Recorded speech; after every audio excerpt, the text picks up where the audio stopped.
Hi, I am going to make some pot holders, and I thought I'd bring you along on it. It is the Cubs World Series game, so I bought some Cubs material, and I'm going to make pot holders. I've made some of these before, and I've given them out, but this is my trial one here. So it's very simple and easy, and I'll bring you along on it a little bit at a time. I'm going to cut out the material, and what I need is I'm going to do 8-inch squares. So I need 6 8-inch squares. I'm going to use all of one fabric. Okay, I am a novice sewer, so I don't know everything. Don't take my word for everything. But on the raw edges here, I always cut those off. So I'm going to take my little measuring things here and cut those off. You don't want that. And I throw those away, but I do save my scraps, and I'll end up making something with scraps. I'm learning how to make a scrap quilt. Those are awesome.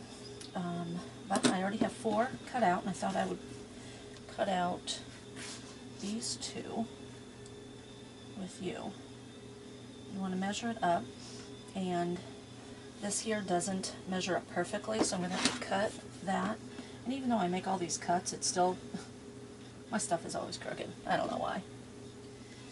But I'll cut that, and then, let's see, 1, 2, 3, 4, 5, 6, 7, 8. Cut this way, because you want 8-inch squares.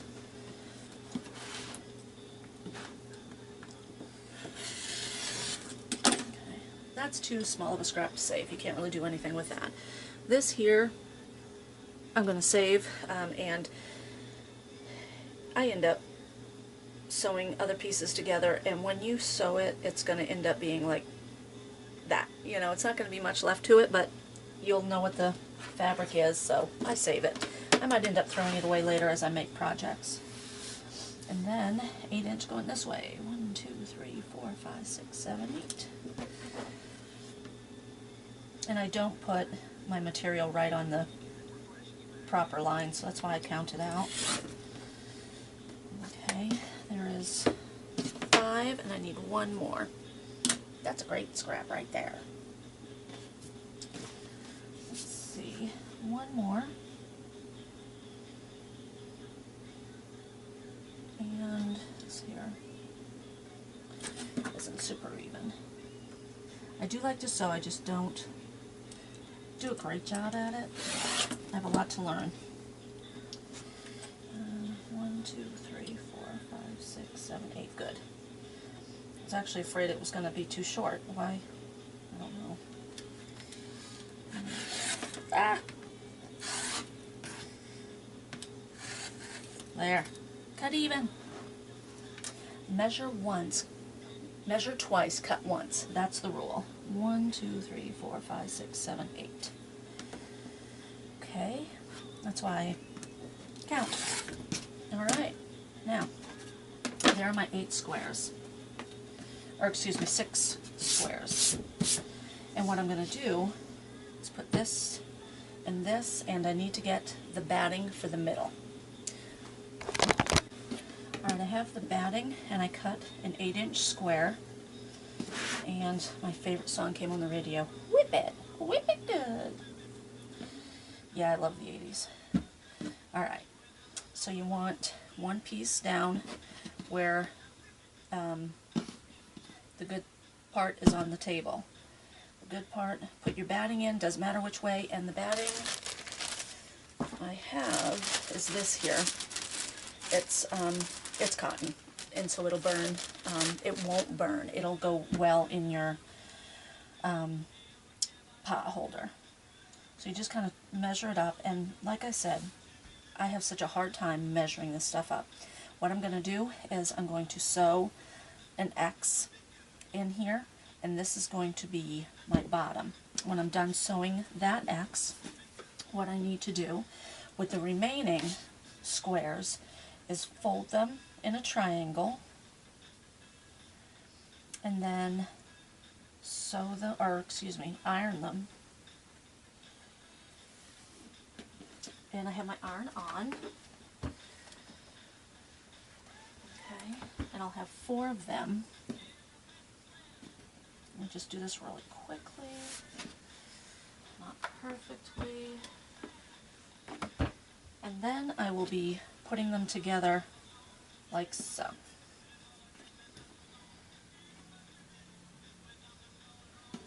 And I'll kind of show you this in a minute, but kind of goes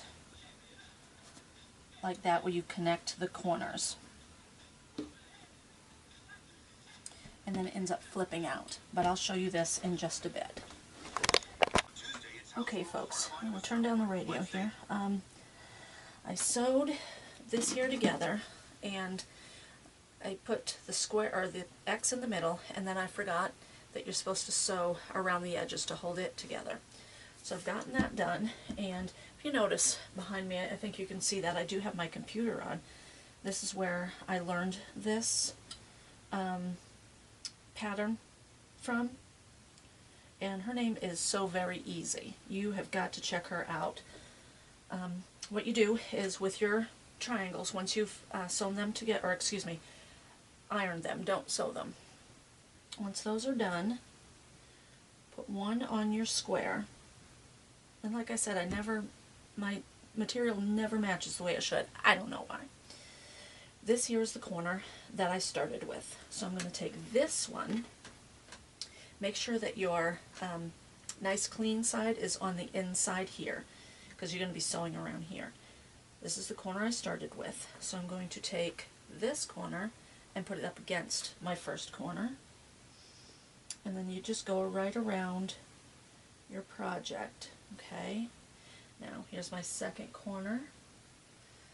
I'm going to put this up against the second corner, okay? And then, if you can see it, they're overlapping, and you'll see why at the end. And then the last one, I lost my corner. The last one, what you want to do, see if I can remember this, flip the first one up, put the last piece down, and then drop that first piece down. Okay? Now, if you want to make this, what I need you to do is look at her video, because she really does a better job at showing you and teaching how to do this. And if you go to, in my channel, I have a bunch of different playlists. Go to the playlist and look up liked videos sewing. It says something to that effect. I put a lot of videos on there for sewing projects that I want to do for myself and that I need to remember how to do them and stuff, but it's also to help you guys out as well. So definitely check her out. And then go to her channel and subscribe to her if you like to sew, if you like her stuff. Now what I'm going to do is pin it, and then I'm going to sew it. This is thick now because of all that material. That's another thing I always have a hard time with. That thick sewing. Just need to change my thickness of sewing. Is that how you say it? Alright, I will bring you back when this is done sewn, and I'll show you how to flip it. Okay, I also forgot to tell you about the loop. If you want to have like a hanging loop, then what you want to do is take your pin out, lift up all of the pieces that you put on top, so you have the bottom piece there, and you put your loop in. I made mine kind of big. You put it inside, and then fold it down and pin it up again. And that's usually where I start to sew. I'll start sewing here to get that kind of down, and then I come back and I kind of double sew it over there just to make sure it's safe and solid. Alright, well, now the reveal. Let's see if I did this right. It is a pretty simple, I always want to say recipe, pattern to follow. There you go. Alright, I made my X to hold everything together. I sewed around it. All of my triangles are all sewn, and on where I put my loop, like I said, I did kind of double and triple that up just to hold it a little bit tighter. So now what I'm going to do is just flip it over, and I haven't done this yet on camera, so let's hope this works. Let's hope this isn't a flop. You flip it like this and just turn all of your material, and then there's your loop. Push with your finger. You can grab a pen or something as well, ruler, whatever. Push that through, kind of make your little corner. I'm always afraid I'm going to punch through it though. I usually don't. But there. I've made some of these for friends and given them away. This is ours. There. Not bad, huh? Pretty simple, pretty easy. And then you can put your pots on there, pans, whatever, hot things. Wash it up when you're done. It's all washable and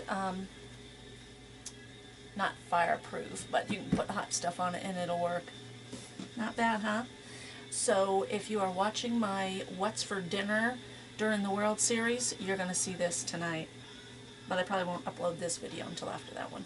Thanks for watching. And if you guys make this, if you like to sew and you have your own sewing videos, let me know about those because I'd love to watch them. If you like this video, give me a thumbs up and give me a comment. And then definitely check out Sew Very Easy. Okay? Check her channel out. She's really good. And like I said, in the playlist you can find this video, and then go to hers. Go to her channel. Thanks. Bye.